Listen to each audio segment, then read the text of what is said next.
If you're a person that is at all interested in Souls games, then I'm pretty sure you're already aware that Elden Ring Nightreign got unveiled to the world at the Game Awards a few days ago. It puts a twist on it by making this an Elden Ring Battle Royale. What? It's separate from the main game. Bruh, the Nameless King from Dark Souls 3 is in this. What is going on here? Now, y'all know how From Software gets down. They let other content creators play the game first before we all get to touch it. And the golden voice god himself, VaatiVidya, is who we're watching today. He gonna talk about his experience, bro. So I'm ready to listen to this. Without further ado, let's get it. It's funny. In my first playthrough of Elden Ring, I distinctly remember reading this message left by another player. Fortnite. For real? Turns out it was That's prophecy, because Elden Ring Nightreign is kind of like Fortnite. Okay, Battle Royale? kidding. Kind of. I mean, you drop in from the sky at the start of the game, and you have to outrun a circle closing in around you, but that's where the similarities end. Thankfully. Got graces and all that. That's crazy. Articles that you might have missed have actually come out about the game. And I did miss them. in this video, I'm going to try and get everyone up to speed. Seekers of redemption. Okay. You were chosen.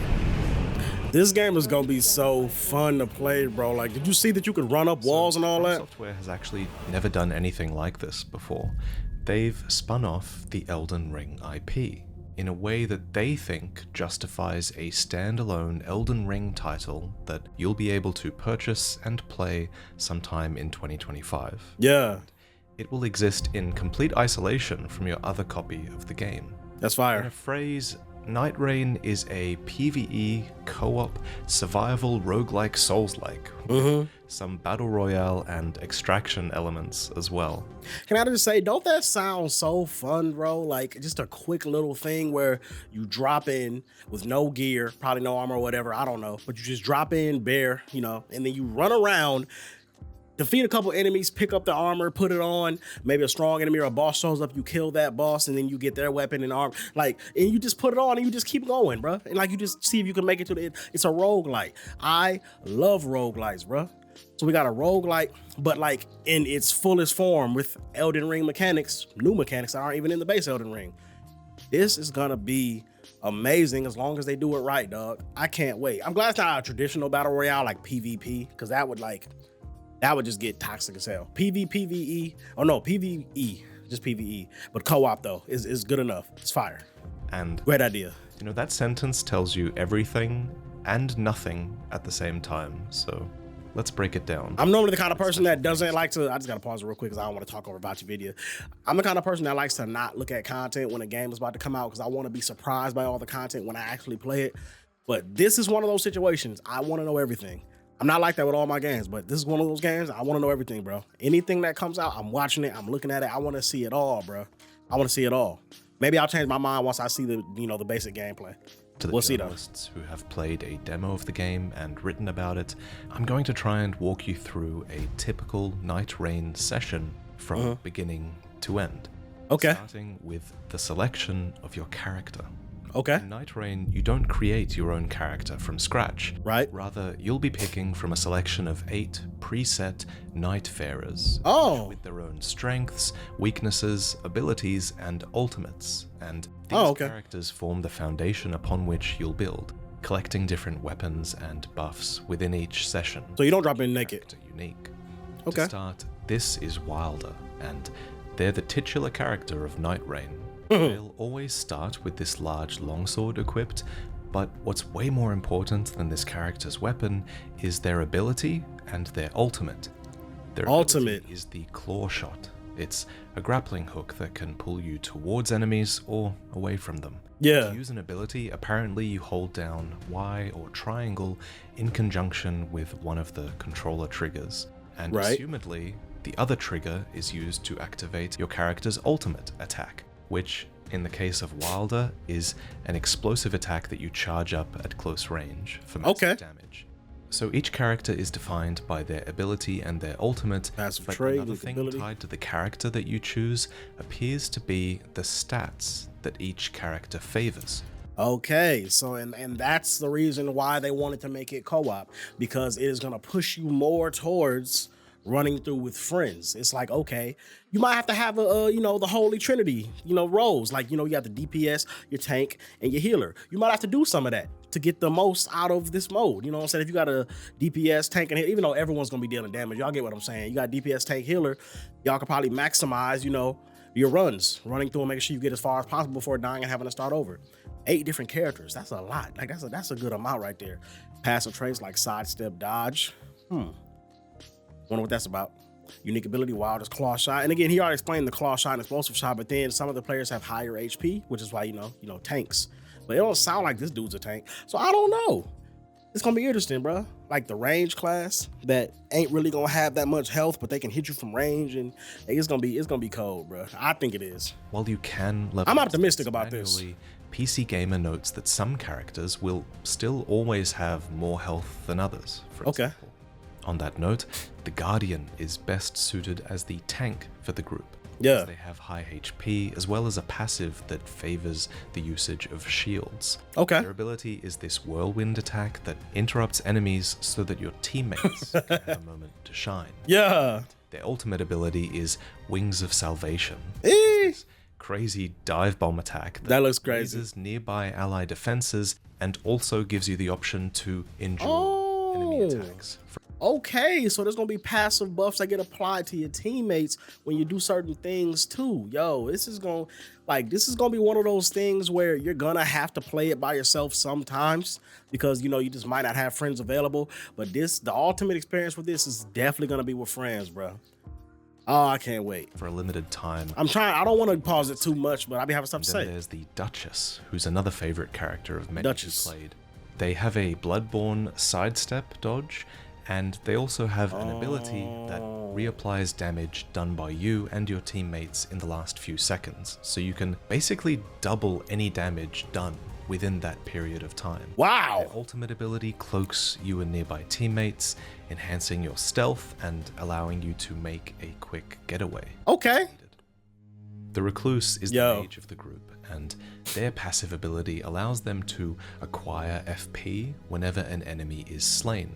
Ooh. Their ability is called Magic Cocktail, and it passively stockpiles different statuses like poison or fire or ice whenever an enemy is hit with that type of attack. Then it releases a unique attack that's different depending on the status that was stockpiled. That could be neat. Ultimate is Song of the Blood Soul, which marks all nearby enemies with an effect that restores health to any player that attacks them. Special thanks to PC Gamer for transcribing all these class abilities so neatly. And it's gonna be neat seeing people just like try to figure out which characters, you know, go together well. Because even though there's 8 characters to choose from, but obviously ain't gonna be 8-player co-op. I think it's gonna be like 3. Maybe 4, I don't know. But yeah, you gotta figure out, yo, we got 8 characters to choose from. What 3 or 4 or whatever are we choosing? What we doing here? You know what I'm saying? Even if it's only 2 of y'all really gotta choose right. You know what I'm saying? It's gonna be more difficult if you don't. Yo, like when games just give you more of a variety of ways to play, it's just always a good thing, dog. There are, however, 4 other characters who are less understood at this stage.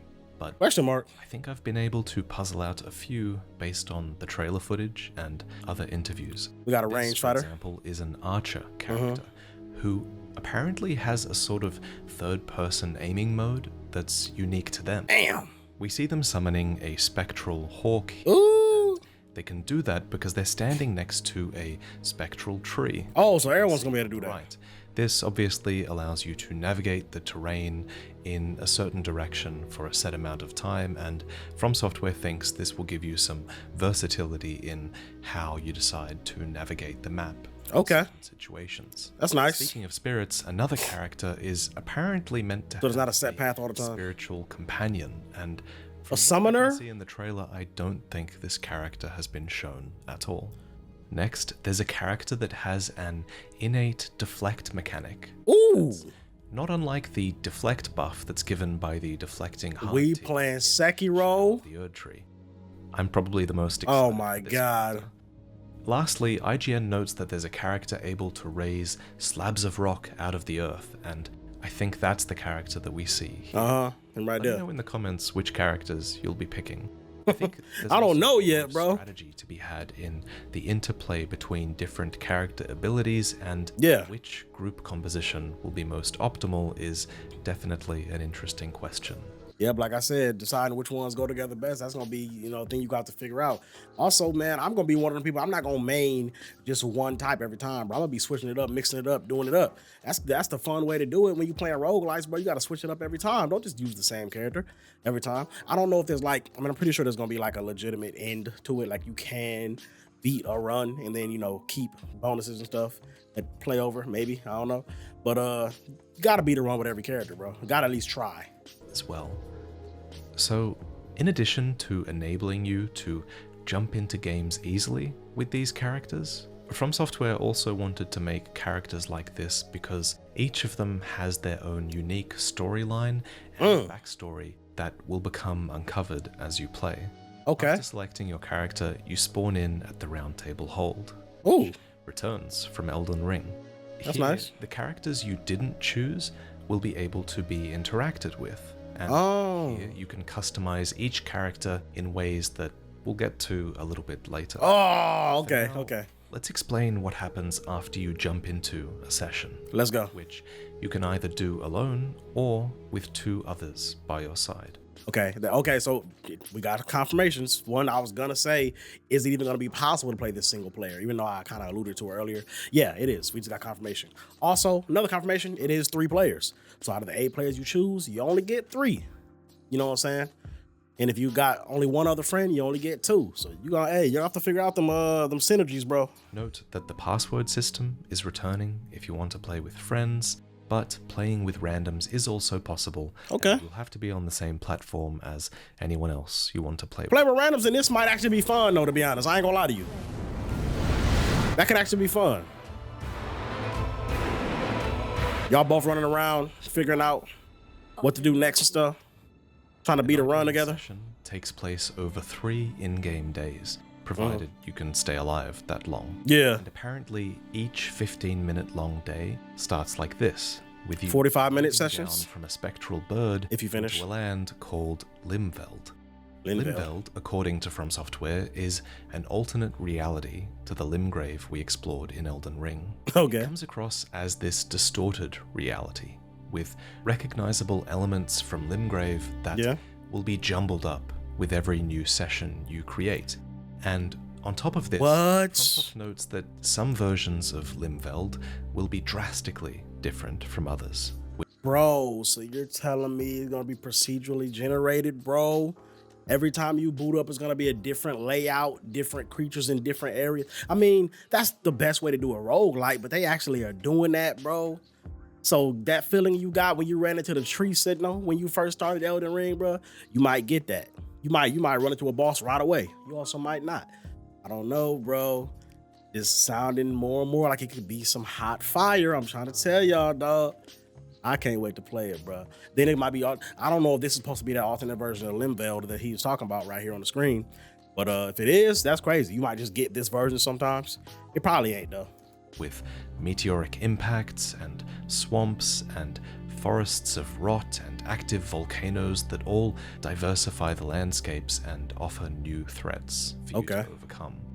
Once you've chosen a landing location, you'll be on the ground running with this new animation at 150% speed. Yeah. Torrent doesn't seem to be in this game, and Don't need instead you can climb cliffs and vault ledges with your character. Just want to say real quick, they definitely seen those combat mods that people have on PC. The Elden Ring on PC, bro, all the combat mods you can download, got the increased running speed and animations and stuff.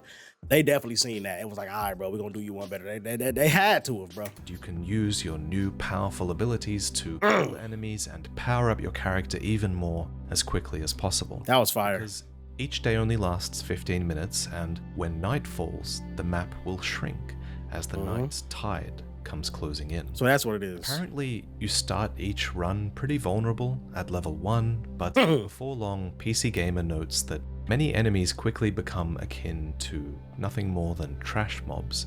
Presumably, most enemies in this game are probably meant to just be mown down as efficiently as possible by your characters. Get some souls real quick. Prepare for the true threats that are to come. One such threat is the appearance of Margit, who can invade your world and stalk you. Oh, wow. Little pillager. Margit can just randomly invade you. That's funny. I will swat away Is he the only boss that can do that? all who dare. It's probably more. Defeat invaders like Margit, and Like you'll Margit, see okay, so there's the more. Favor of the Night, which buffs your character in some way. Okay. Indeed, defeating bosses is just one of many ways to power up your character during a run. According to PC Gamer, loot now includes passive skills like stat buffs and active effects and affinities for certain statuses. Okay. Additionally, defeating bosses allows you to sometimes choose from different loot or upgrade options. Yeah. In addition to that, loot is also now tiered with that signature color-coded rarity that you'll instantly recognize if you've played MMOs. Yep. Gray, green, blue, gold, Obviously, this is important for this kind of game or because purple it maybe, forces then you gold. to constantly evaluate new upgrades for your build.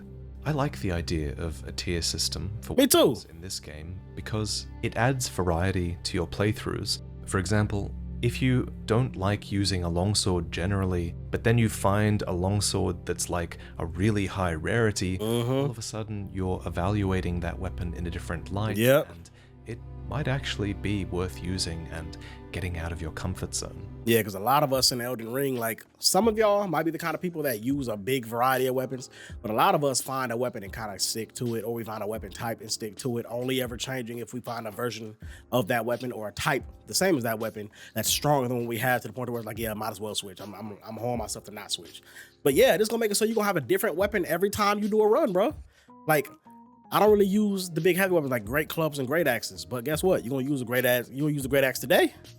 You got a common longsword in your hand. There's a ultra rare. What would it be? Because it's common, uncommon, rare, super rare, legendary. I that's just what I'm making up right now. Yeah, you got a legendary great axe in front of you, bro. You got the common longsword. You're gonna pick up that great axe. That's what you're gonna do. So hey, this is gonna be fun. That way. So, while armor upgrades appear to be absent in favor of choosing different skins for your character instead, weapon upgrades are a really big part of each run. And Okay. the equipment screen now apparently has been simplified to just 3 weapon slots for each hand, so that's 6 in total. What's worth noting though, is that unlike in Elden Ring, there are no weight penalties. I knew he was gonna say that. I'm sorry. I keep pausing. My bad, y'all. My bad. I knew he was gonna say that. With all this variety, they're not gonna make you be restricted to weight. Like, oh, I would put on this item with this item and stuff, but I can't have both of these because it's too heavy. I gotta put it down. They got rid of it just for this specifically. Yes, FromSoft, good job, bro. Don't limit us by weight in this right here. You keep it in the regular Souls games. I don't mind it. But in this, nah, bro. Yeah. Good decision. Good decision. I'm gonna rewind it 5 seconds. What's worth noting though is that unlike in Elden Ring, there are no weight penalties or stat requirements for these weapons. So That's good there's too. no downside to equipping 6 weapons. In fact, it's a really important thing to do. Yes, sir. Because weapons actually now come with passive buffs as well. These passive buffs will apply to your character even if they're simply equipped, and even if you don't meet the level requirement for a weapon, which is a requirement that some powerful weapons do have. That's fire. Should you die in Nightreign, you'll be put into a downed state where your teammates are actually encouraged to damage you in order to revive you. From a gameplay perspective, That's how it this happens. is a really cool take on the revival mechanic, because it's usually a bit of a drag in other games. Unlike in other games where you have to stand still and revive someone, this allows you to make use of your character's weapons and unique arsenal and skills. What's more, you get the added bonus of being able to slap your friends silly for dying in a dumb way, which sounds kind of cathartic. If you die during the daytime, apparently you have the choice to respawn with a slight punishment to your character's level. Oh. If it's night, you'll have no such option, and the Ring of Rain will be closing, and that will bring with it damage to those who get drenched. Yeah. And at the ring's close, every day you'll be forced into a randomized boss fight with a challenging enemy that represents the end of that day. Die here in the dark, and you'll be forced to rely on your fellow Nightfarers to revive you in the midst of combat. And if all 3 of you lose your lives at any time, it's over. game over, and it's back to the round table Yep, hold. gotta start over. War. While most everything that you've collected is lost upon death, one thing is not, and that's a resource called Merc. Okay, Is a currency. he's about to explain the permanent progression system. All roguelites have a form of permanent progression to where even after you finish a run and got to start over, there's something you still got to, you get to upgrade, and it affects all of your runs in the future so that you still feel like you're getting something out of playing. You don't feel like you're playing for no reason. Like, oh, I'm having fun, but when I die, I just gotta, it's like I'm resetting and playing for the first time again. Nah, so let's go. Merc is probably gonna, you know, be used to buy things that you can take into all your runs. I like it. One thing is not, and that's a resource called Merc. Merc is a currency that persists between rounds, and it's able to be spent in the round table hold to buy character emotes, customizable skins, new skins, yes sir, and most importantly, relics. Relics are a permanent attribute buff. Yes. Each character can slot in 3 relics. More souls, that can more tailor health, playstyles to your liking. more attack. IGN mentions that some relics allowed them to deal extra damage with throwing knives, and Ooh. some relics boosted the damage that you do with a certain weapon type. Okay. Is cool because then you would go into each round hoping to get that weapon. Yeah. PC Gamer notes that they found relics that allowed their healing flasks to also heal their allies, relics that marked treasure for them on the map, or relics Ooh, that's that a fire their one. critical attacks give extra runes. It seems Okay. like all of these relics are color-coded as well for different characters. Yeah. Apparently, you can also perform something called a relic rite to switch around their color coding. I'm not too sure I understand how that works just yet. So I can take a relic that I like, that's say a common, and I can take the color coding from a legendary relic and make the relic that I do like legendary, and make the one that I didn't want to use anyway that's, you know, legendary, make that common. Basically flip the rarities, turning that relic into the legendary version of itself. That's just what I'm, you know, obviously I'm just making this up based on what he just said, but that would be fire, bro. While you're in the roundtable hold, you're also able to visit a training ground to test Oh, out your character's new kit hey, to prepare for your next incursion. I like it. Apparently, there's even a codex here that gives background lore on characters and enemies. Oh, Is new for a Souls-like game. I like that. Once you're done here, it's back out into day 1 of another journey. This is gonna be addictive, bro. This is gonna be You have to addictive. hope that you can survive. Interestingly, when you do die out in the world, there's a chance that a red corpse will show up in someone else's world, and that's your corpse, and in that world, apparently it will be a fantastic source of loot for them. Oh, okay. This, according to From Software, is Nightreign's unique asynchronous online element. And Okay. this Look at is Nameless in addition King. to the usual phantoms that you'll be able to see running around the world with you. That's fire. On that note, leaving messages for others is apparently a feature that's been removed in this game. It makes sense. It was removed in the name of speed and fluidity, Yeah. which are 2 things that are clearly very important priorities for Nightreign's gameplay. It's cool with me. This game revolves around getting as much done as possible in your 15-minute days. And I was gonna say a short amount of time, because when you think about it, like, oh, 45-minute games, but no, that's only if you win. That's only if you get through all 3 nights. Most of your games are gonna be 45 minutes. They'll probably be like 15, 20, because you're probably gonna die a lot in the first day till you get good enough to make it past the first day. Then your sessions will probably be what, 30 minutes. You know what I'm saying? So, and then you get that 45 minutes once you get really good and start beating the actual runs. That's fire, bro. I like that. For each boss fight. Leveling up, for example, is another thing that's been streamlined. No longer do you need to sit and rest at a site of grace to level up and restore your flasks. Rather, you only need to be in the proximity of grace to do so. Okay. And even leveling up has been streamlined to where you can auto-level recommended stats just Ooh. by mashing a button, and this process will automatically upgrade the stats that suit your character. I like that. As noted by IGN, the structure of the game really lends itself to this gradual build in tension with every day that culminates in a boss fight, and then that tension recedes again if you're victorious that night. And the Ring of Rain retracts away from you. Yeah. All enemies killed on day 1 remain dead, and With day 2 beginning, your team is able to get back to exploring and preparing for that next challenge. Okay. Which will require you to synergize your builds together and come up with strategies to take out the field bosses you wish to face. Yeah. So I think this process of looting and exploring and fighting creates really good peaks and valleys to the gameplay, as From Software says as well. And it's gonna be dope too, because it's gonna lend itself really well to content creation. Because in Elden Ring, there's a lot of time, just Souls games in general, there's a lot of times where you're just not playing the game. And what I mean by that is you might kill a couple enemies and then stop to look around and pick up a few items. You're not actually like doing anything. You're kind of just running around and looking at shit. You might go into the menus and start reading item descriptions. Like, watching someone play a Souls game could be frustrating if they don't edit the video, because it's gonna be a lot of just watching them just look at shit, reading shit, pausing stuff, you know what I'm saying, doing things other than fighting enemies. You're not constantly fighting in Elden Ring games unless you're in like a legacy dungeon or something, you know what I'm saying? So with this right here, you ain't gonna be doing all that messing with the menu and shit. But we're on a timer, dog. We got 15 minutes per day to get as strong as we possibly can, as fast as we can before this motherfucking boss show up. We ain't got time to be messing around in the pause menu, bro. Equip that item and get the fuck on.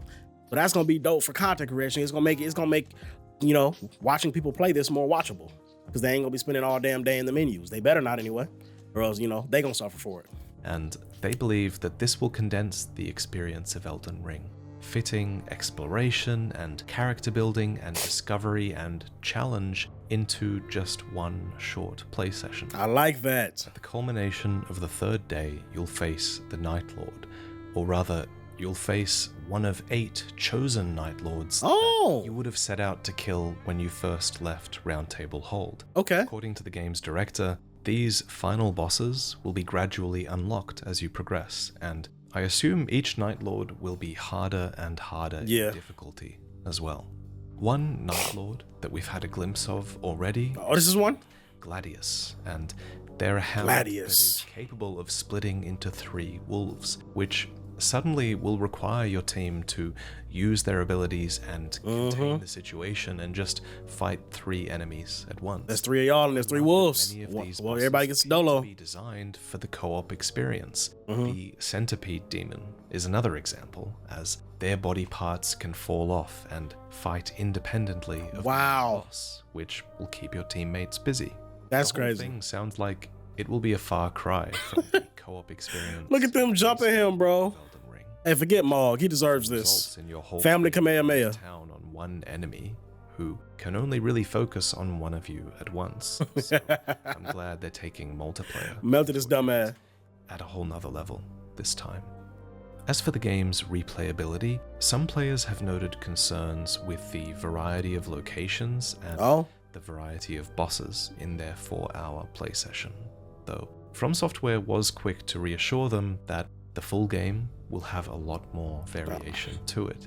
Oh, okay, so they probably like limited what could show up and stuff like that, just so people don't, because if they had 4 hours to play, you got some people out here who are really, really good at these games who could mess around and see way more content than they were intending for people to see and talk about, you know, before the game even releases. And it was like, nah, y'all, we ain't allowing that. Y'all get 4 hours. This is a very, very feature limited version of the full game that's going to actually come out where you can see everything. So that's smart. I don't mind that. It's like when a demo comes out and they let you know that the content in this demo does not necessarily reflect the content of the final game, you know? So you got to do that. You got to do that sometimes. Really, I feel like so much of this game's success or failure will come down to that simple fact. You know, how much replayability can From Software really offer in this one area of Limveld? And this brings me to the inclusion of characters and enemies from Dark Souls. Yes, sir. Ring, which I feel like is probably the most controversial topic of this. Bro, can you imagine running around and then running into the Nameless King, or running around and running into Vort of the Boreal Valley, bro, or running around and running into the Abyss Watchers? Like, dog, like, I know I just named 3 Dark Souls 3 bosses. That should tell y'all which Souls game is one of my favorites. Dark Souls 3 was my first ever Souls game, for those who don't know that. So, you know, it holds a special place in my heart always, even though it's like technically probably the easiest one. I love Dark Souls 3, bro. And the bosses were A1. They're all at like top tier bosses to me in different ways. This announcement. So this character, Everybody loves seems Abyss to be Watchers. the Firekeeper from Dark Souls 3. Oh, that's The her. Spider is the Duke's dear Freya from Dark Souls 2. This Okay. is the Centipede Demon from Dark Souls 1. Yeah. And this is straight up the Nameless King from Dark Souls 3. With his little creature he A lot flies of on. people have been laughing, rightfully so, at the idea of people like me who explain the lore having to explain why characters like the Nameless I seen King that. have made their way into Elden Ring. I wonder if they have new moves, bro. Not gonna lie, I find this situation kind of funny. Or will the moves just be copied over? agree that it's a bit ridiculous that they're in this world, especially at first glance. And I'm not gonna sit here and pretend like these characters or enemies have been added to the game for some deep lore reason. I would say it's non-canon, so it don't matter. Why they're primarily here. They're here because this is a way for From Software to reuse their extremely high quality repository of assets and enemies and animations. From Software from is their past games. not shy about Tons of reusing enemies assets, and boy. Animations in Elden Ring. They do it well, though. Already taken from their past games. It's Yeah. a technique that frees up From Software to focus on designing new games. Elden Ring was essentially new Dark Souls assets 4. that matter even more than these ones. It just feels like better Dark Souls 3. Personally, don't have a huge problem with that.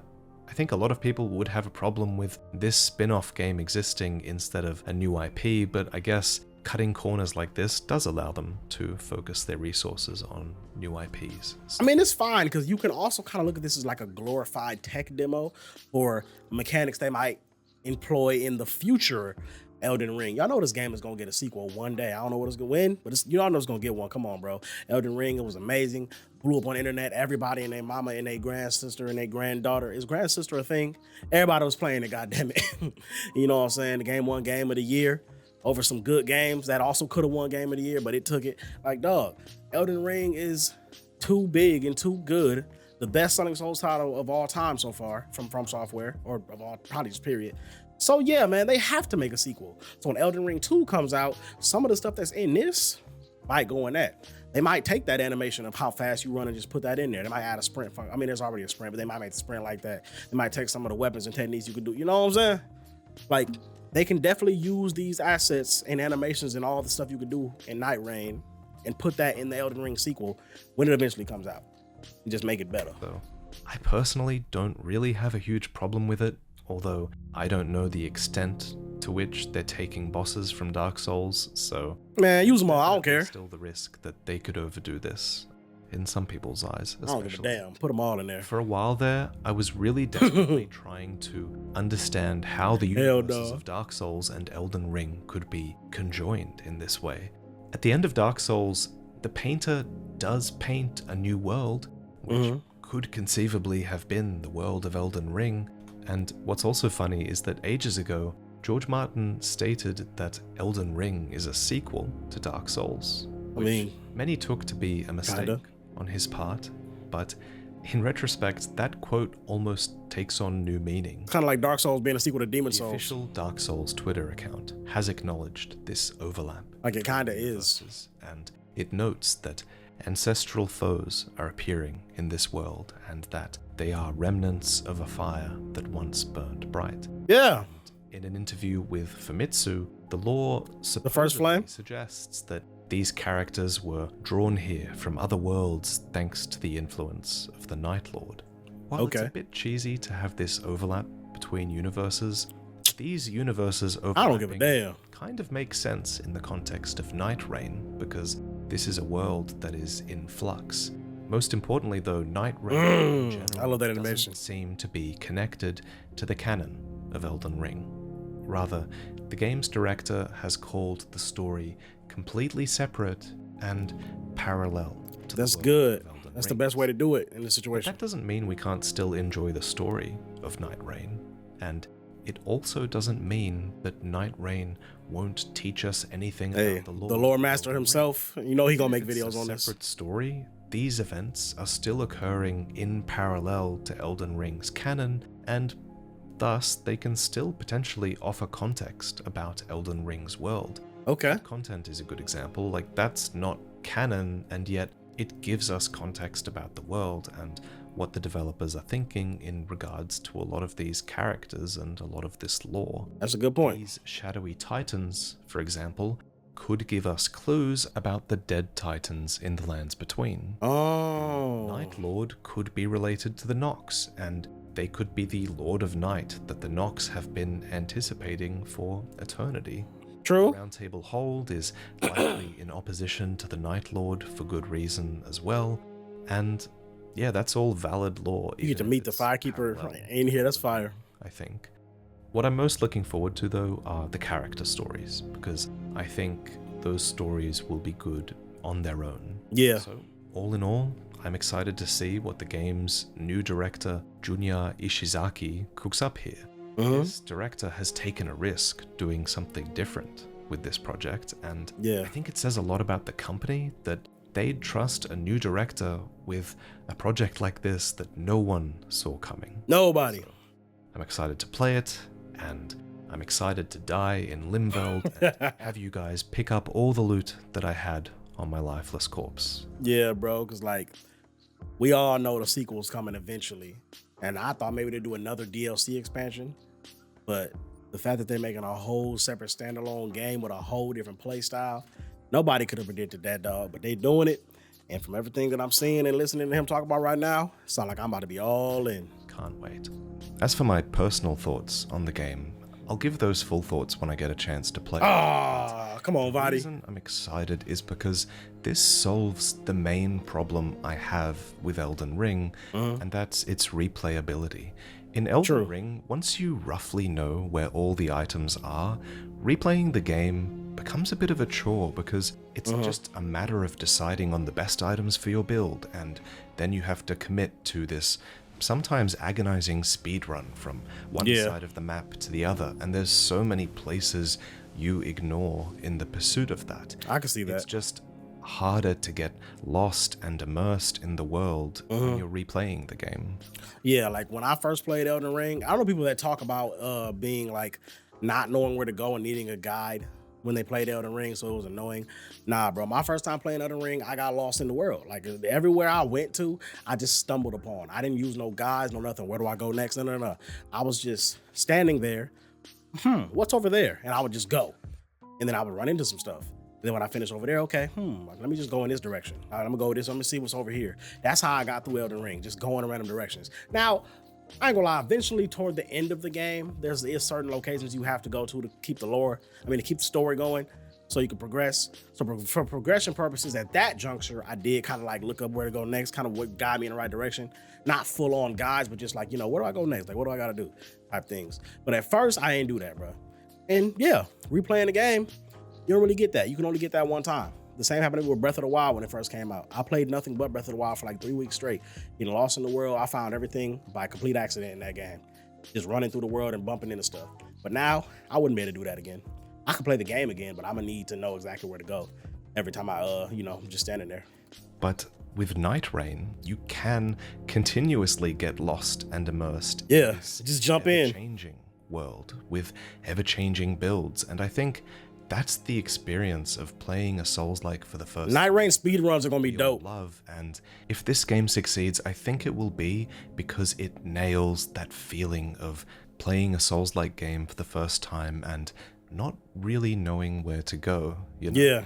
In Nightreign, that Elden Ring experience of discovery and challenge can be distilled down to this short, punchy play session that you can also share with friends. And I think That's what makes it so much better. More than enough reason for this game to exist. And yeah, I think it'll do really well if they nail that randomization aspect. I think they will. Diversity in the world. Also, I really hope that they add some sort of PvP mode to this game down the line, because the pieces are all there, and people joke about Elden Ring having a battle royale mode, but unironically, that would suit Elden Ring really well with its diversity of... If they want to do it, they could, but I don't know, man. I hope this does well and they keep investing in this kind of game, because this is kind of the foundation for an everlasting, incredible Elden Ring. I'll be annoyed dying to people. PvE perspective. In the middle of my but run. Adding PvP would add even more replayability, and yeah, I really hope they go down that road. How y'all feel about that? If you want to learn more, please check out all the articles that I've been referencing. All right, man, that's gonna do it for that video right there, bro. Yeah, man, an Elden Ring roguelike. I thought it was gonna be like a battle royale. No, it's a roguelike. The circle only closes till, you know, every single time the night falls, it closes in, giving you a smaller space to work with, and eventually you're gonna be led toward the location where you fight the final boss. If you can make it to day 3, given the stuff you pick up and everything. You know, the game is gonna be a lot of skill, some luck. You can do it with your homies. You're actually encouraged to do it with your friends, because certain, you know, players and moves and stuff, move sets and all that stuff synergize. Yo, this is gonna be hype, bro. I'm one of those people, I'm optimistic about things, bro. I'm not looking at this like, oh, this gonna have this problem and this problem. It's not even PvE, so we just gotta deal with the game itself. Oh, this gonna be a blast, dog. It's gonna be a blast. I can't wait to play it, bro. Hopefully it comes out sooner than later. We got plenty of games coming out in 2025 to hold us over until this drops, but I just hope it drops very, very soon, bro. Because we got to sit around and wait and see. The more info to come out about this game, I'm about to be tuning in and checking it out. Hey, man, y'all let me know down below y'all thoughts on Elden Ring, Nightreign. Do it sound fun? Were you hyped for it when you first seen the trailer? Are you even more hyped for it or even less hyped for it now that you sat and listened to VaatiVidya talk about it? How y'all feel about it, man? Let me know down in the comment section below. Till then, I'm about to go ahead and get up out of this thing, man. This is what Dairu, we signing out. Peace.